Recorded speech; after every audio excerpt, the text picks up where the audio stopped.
Thank you so much for that introduction. Hello, hello, hello, friends. My name is Tim Campbell-Smith, and I'm so excited to be chatting with you about all the changes we've seen to social media in 2021.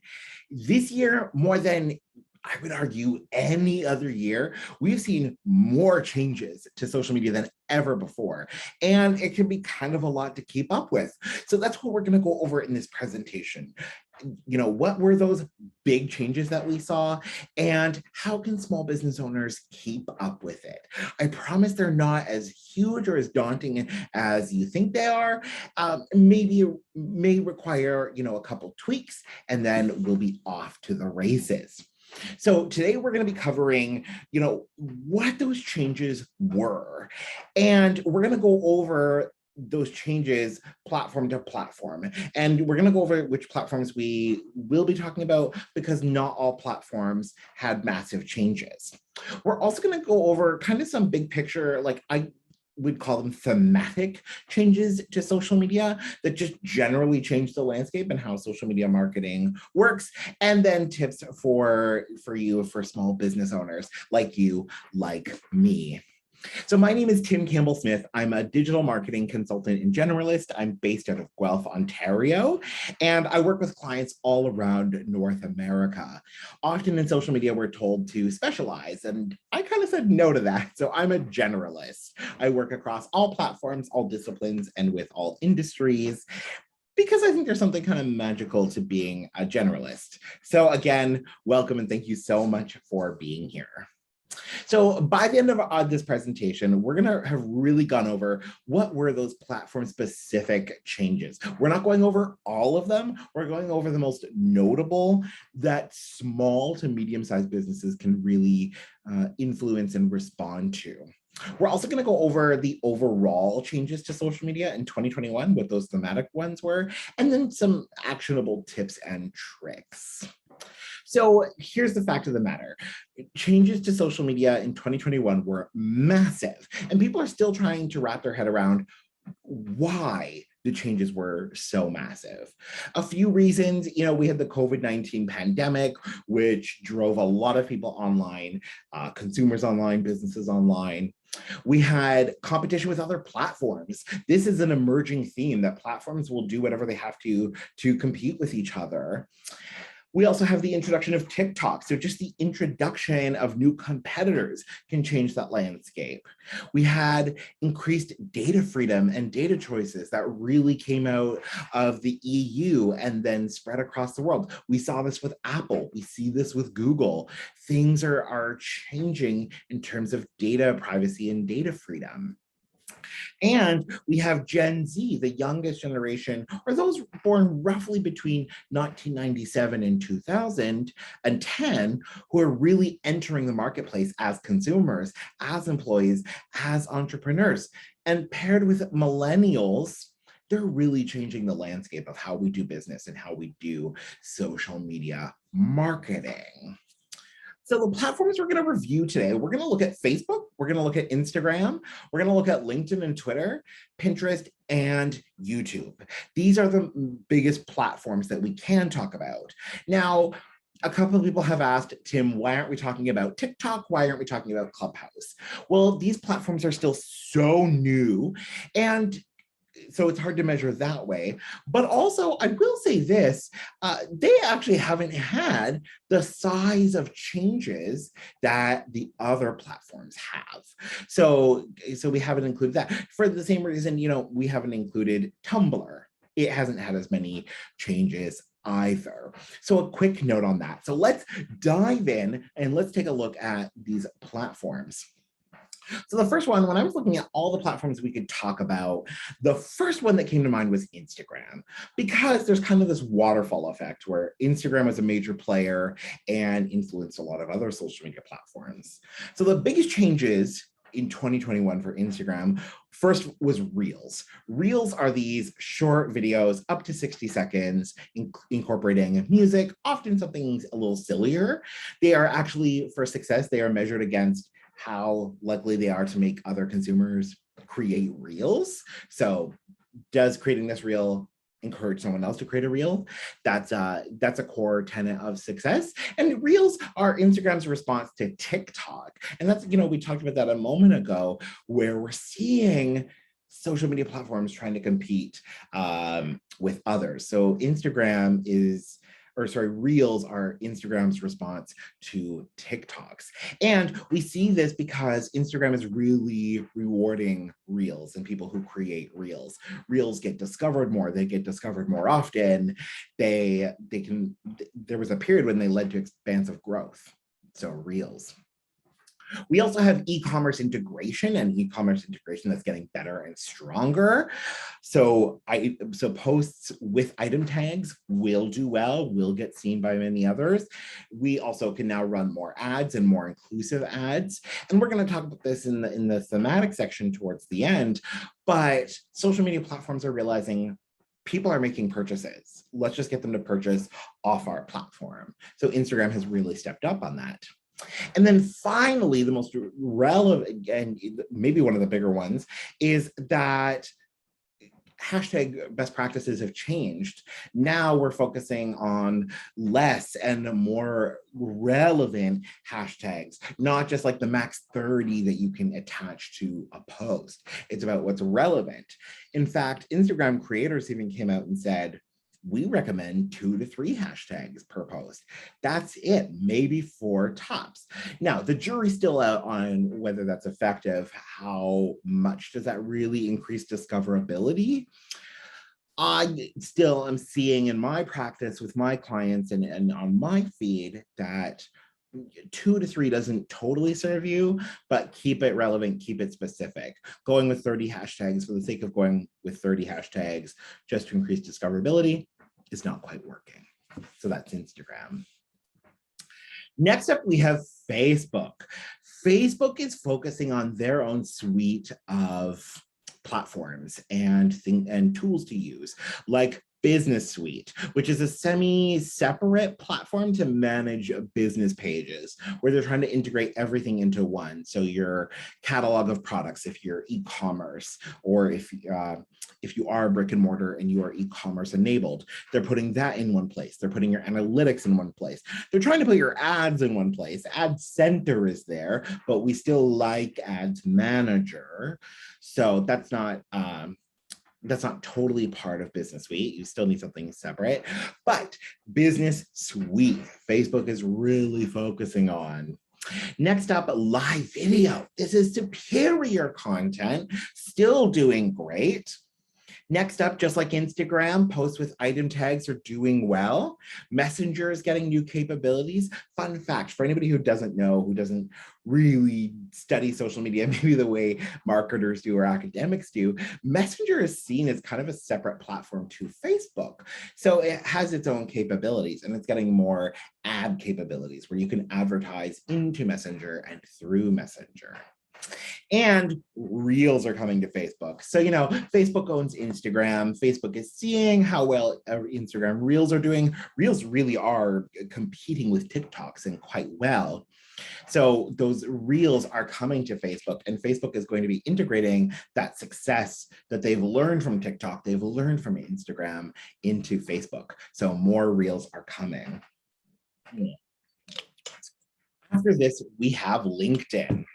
LinkedIn, not as expansive, but LinkedIn right now is loving polls. They love polls.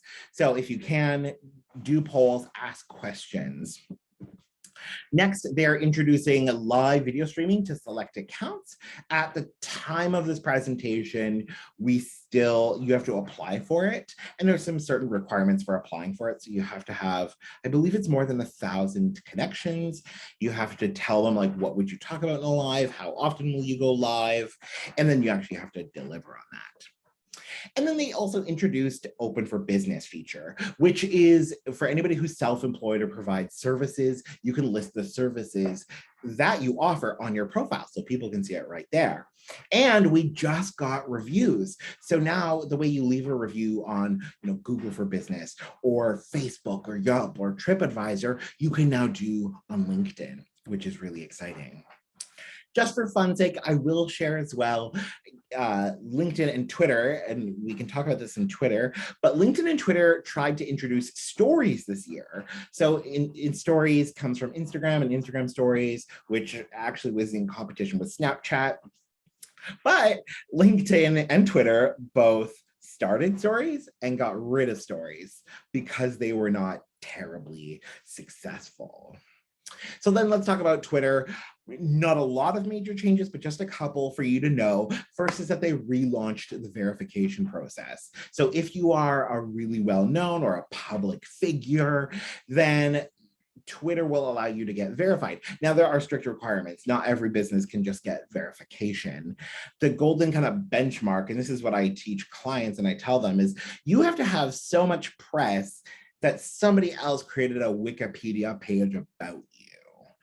Like, that's the kind of standard we're looking for when it comes to Twitter verification. So that's something to think about. The other thing is Twitter Spaces, which is comparable to Clubhouse. This is an audio-based platform within Twitter where people can kind of like actually talk to each other and hear each other in real time. So that's the other noticeable change when it comes to Twitter. Next up, we have Pinterest. I'm biased. Pinterest is one of my favorite social media platforms on the planet. Let me know if you love Pinterest too.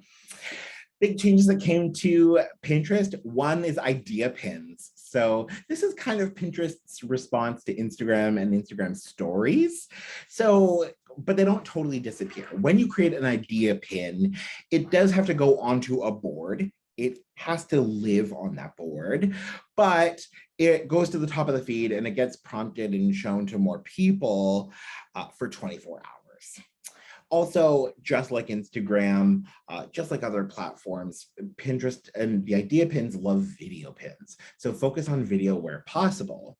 Notice notable drawback, and Pinterest is fully aware of this, and they said this was an intentional decision, is normally when you do pins, you can attach a link. You can actually drive traffic off the platform, but not with idea pins. Idea pins are just more for brand awareness, just getting eyeballs and getting seen by people. So we can't attach any links to that. So that's pretty notable for idea pins as well. After that, we have better product tags. So again, more e-commerce enabled, better e-commerce integration for folks who are selling through e-commerce, who do have brick and mortar stores and are e-commerce enabled. And then finally, and this is my favorite, but I'm a huge data nerd, is just more, stronger, and better analytics and trends. If you go into your business account and you click on the analytics overview, you can click on trends and you can see what is trending on Pinterest in any country, actually. It defaults to whatever country you're in, but you can change the country. But then on top of that, you can also type in other terms. I wouldn't type in the full term you're looking for, type in part of it, because what Pinterest will do is they will show you trends related to terms. So if you want to know what's trending for small business, well, just type in small business and then you'll see the trend report for it. But also, what else is trending with small business? I think the last time I looked at it, what was trending was fall fashion, winter fashion, like business decorations for the holidays, stuff like that. So you can look at that, and that's now available through Pinterest Analytics, which is very exciting, I think. After this, we have YouTube. So what are some of the big changes that have come to YouTube? One, we have stricter requirements on becoming a monetizable channel. So the terms of service got a little more strict and the benchmark moved up. So now we need, I believe it's 1,000 subscribers. We need a certain amount of watch hours and a couple other key parameters. So it's become a little harder to become monetizable when it comes to YouTube. We also have YouTube Shorts. YouTube's response to TikTok and to Instagram Reels. So videos up to 60 seconds. When you're scrolling through the feed, shorts get introduced once in a while and encourage people to watch short form, more vertical videos versus traditional YouTube videos, which are more horizontal.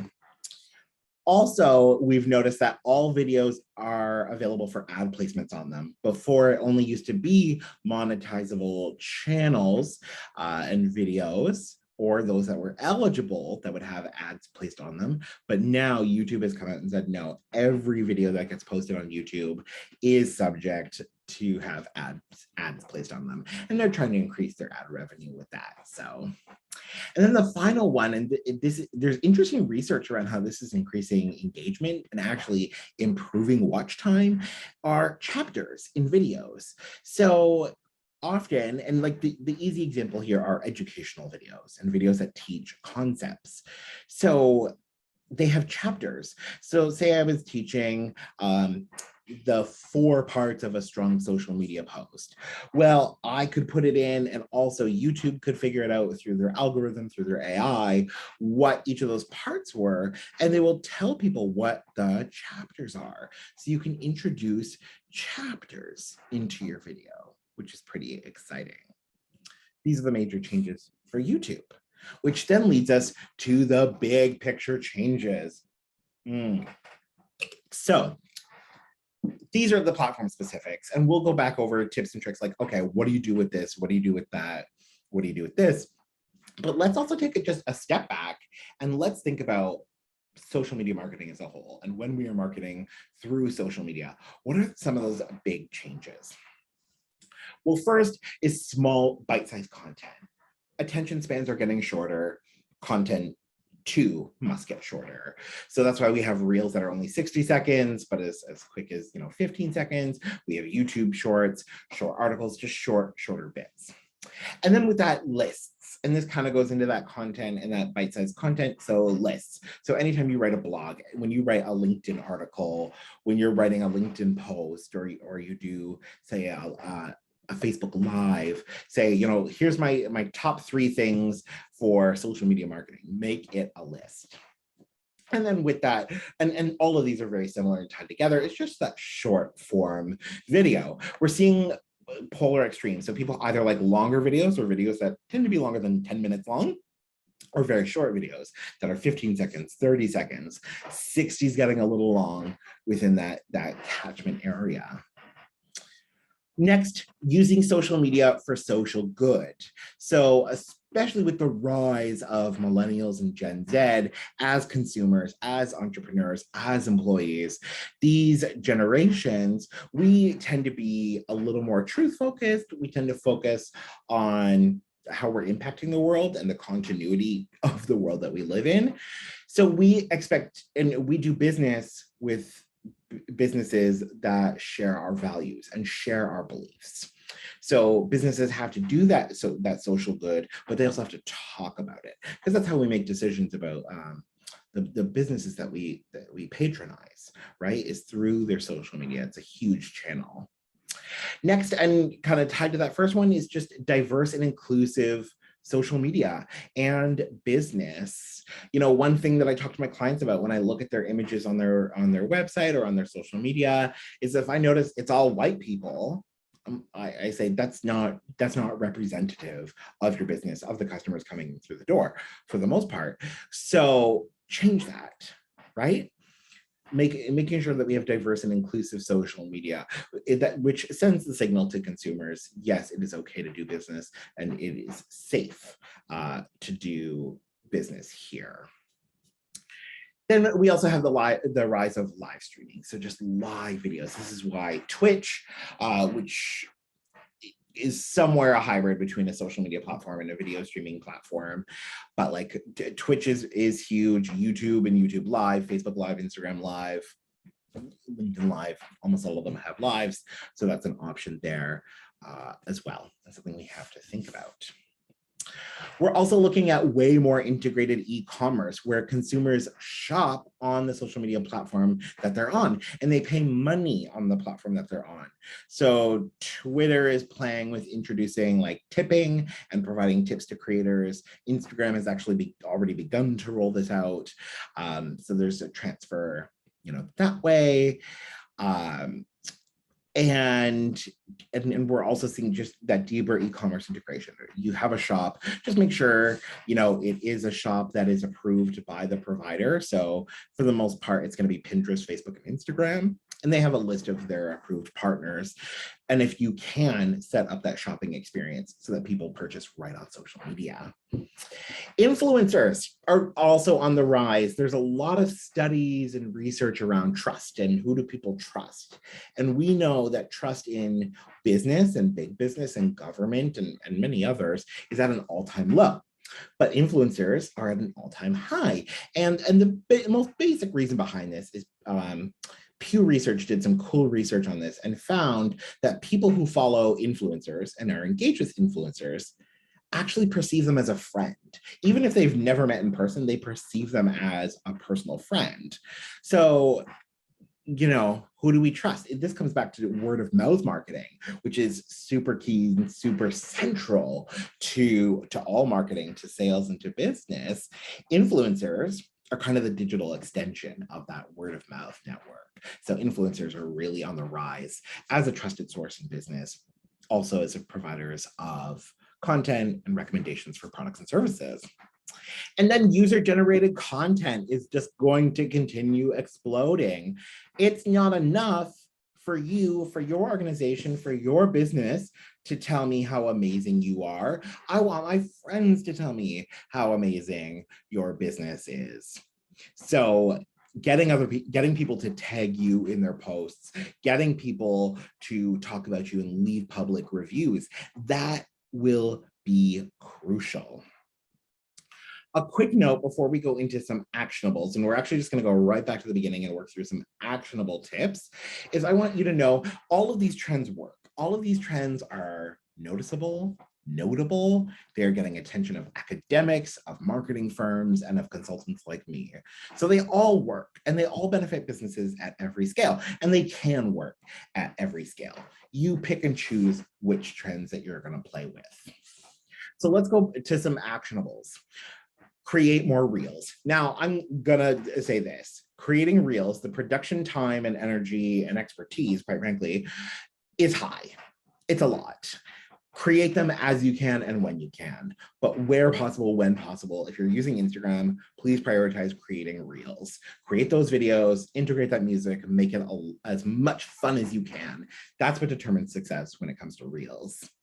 Also, if you're e-commerce and integrated, so say you have a Shopify store, you're on WordPress, you're on Ecwid, the long list of e-commerce partners, make sure that you set it up through them, and then you go into Facebook Business Manager and you start the process there, integrating your shop and your catalog. So keep that in mind with Instagram. When it comes to Facebook, just start playing around with Business Suite. Every time you go to your business page, if you're not already on Business Suite, Facebook is going to encourage you to go look at Business Suite. So try it out, just poke around. Know that you don't have to totally commit to it yet. It's not mandatory yet. So poke around and play with Business Suite. Also, when you're doing content planning, think about, when can I go live? If you're product-based, you can do, product unveilings. You can walk through your store. There's a lot of different options you have with live that way. If you're a service provider, maybe you're a coach, a consultant, you're providing services, you can go live and teach something, teach a concept, share an idea, or if you have a physical space, show us around that. But make it a live video stream, post it for content afterwards. And, when it comes to your posts, if you do have products, make sure to tag them. As it gets rolled out, make sure to integrate reels where possible. LinkedIn, I want to encourage you to do polls. Note that polls can be directly related to your business, your industry, or they can be, I call them affiliate to your industry. So I'm a social media marketing consultant. So I could do a poll that's directly related to my work, like, what is your favorite platform? Vote. But it could also be affiliate, related would be the next step. So I could ask a question like, how many businesses do you follow on social media to stay up to date? And people can vote that way. Or it can just be related to the industry, like, something maybe around small business or marketing in general. Like, how hard do you think it is to run a small business? Super easy, easy, difficult, very difficult, that kind of thing. But play with polls. And if you offer services, sign up for Open for Business, get those services listed. Just note that LinkedIn is pretty strict about the services. If your service isn't listed there, you're kind of out of luck on that, and you have to appeal to LinkedIn and say, look, I offer services that are not on your list. Please include. Twitter, play with spaces when the feature gets rolled out to you. This gets rolled out in small iterations to a certain number, like to small batches of people at a time. So it's kind of a just wait and see game. Play with it when you can. And if you are a public enough figure, if you think you're a public enough figure, look into verification. When it comes to Pinterest, my tip for you is going to be, we have to be pinning, and we can pin from all over the place, right? We can create original pins. We can pin from websites we're on. We can repin from other places on Pinterest. Just every day when you go into Pinterest, when you go to do Pinterest and to do a pin, just make it an idea pin first. Trade off the website link and driving traffic away from the platform for just getting that brand awareness and getting that attention, and just prioritize idea pins. We don't need too many. 2 to 3 is more than enough. And then the rest just put on your boards and create as you need and when you need. And just like Instagram and Facebook, if you've got products and you can be e-commerce enabled, then definitely integrate that e-commerce. With YouTube, honestly, play with your shorts, play with your videos. Otherwise, just focus on really good quality content that people want and love.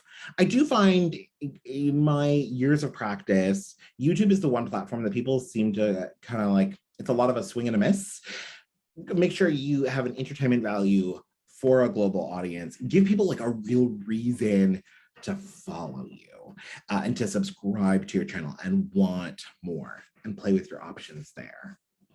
So when it comes to those big picture changes and things you can do, one is just make your content small and chunkable. So if you have like one product, focus, say, here's my one product, here's one cool thing about it, and here's one call to action.